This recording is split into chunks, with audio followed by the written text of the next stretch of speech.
I'm just going to show you how you can get a replica turnbuckle for your old LJN sling 'em fling 'em rings. Now this is an original turnbuckle. They're not cheap to get. Sometimes you can find them online for between $8 to $10, I suppose, for one. But if you happen to have a 3D printer, what we have done between my son and I and another guy is we have made a replica. Now when you line them up, there is a little bit of difference, but not a whole lot once you put these onto the ring, as I'm going to show you later. So we're going to show you the sped up version of how to make these on a 3D printer, which we do have the code for, and we will run that at the bottom of this video. We'll show it being made, and then I'll show you the after effect.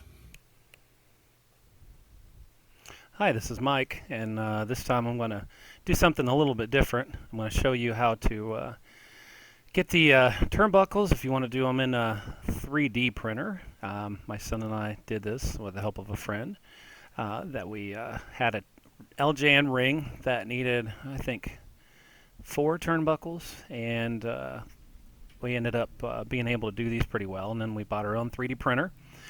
And then we were able to do it ourselves as well.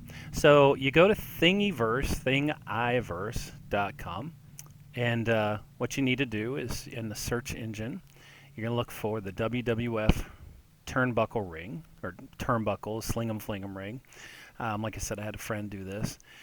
And once you get to this, it's going to have all the files on it that you need to be able to print this with your 3D printer. Or if you have a friend who has a 3D printer, then you can direct them to that site. And it doesn't take a whole lot of effort to be able to open it up and then send it to your 3D printer, which is what you see going on here in the video.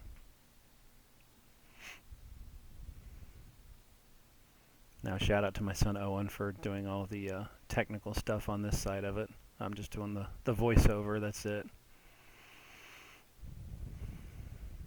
And eventually here we're going to get to the video. Okay, this is just all the software that you're going to use.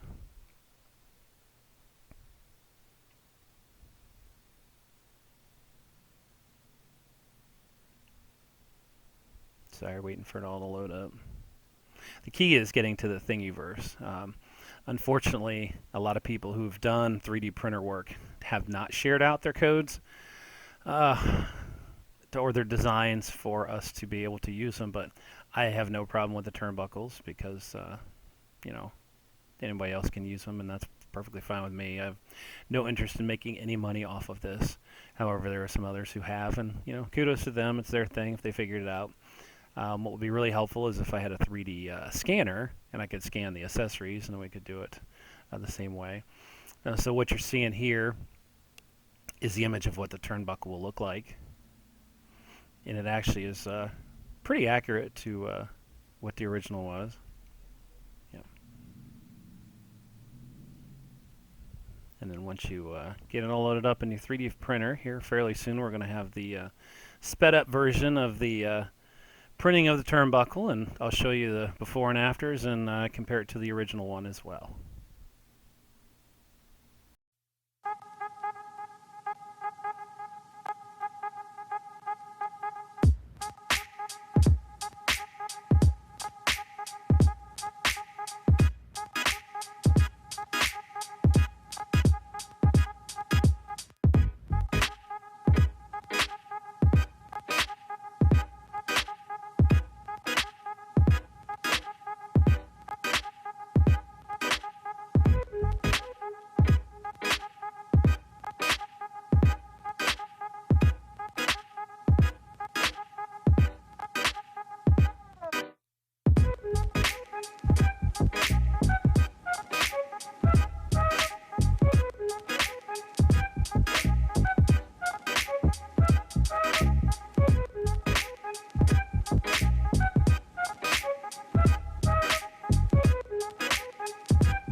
All right, so now that you've seen the actual turnbuckle getting made, here are two that we did. It took us about 15 minutes to make these, so just two of them pretty quickly.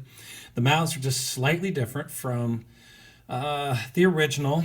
Everything else, it does have the thread on it, which is a little bit thinner. Then you can see the bottom part opening. It's just a little bit wider, but that's fairly accurate. It's, you know, sturdy plastic. Same thing, sturdy plastic. Now, the thing I like about the white ones are they are very paintable.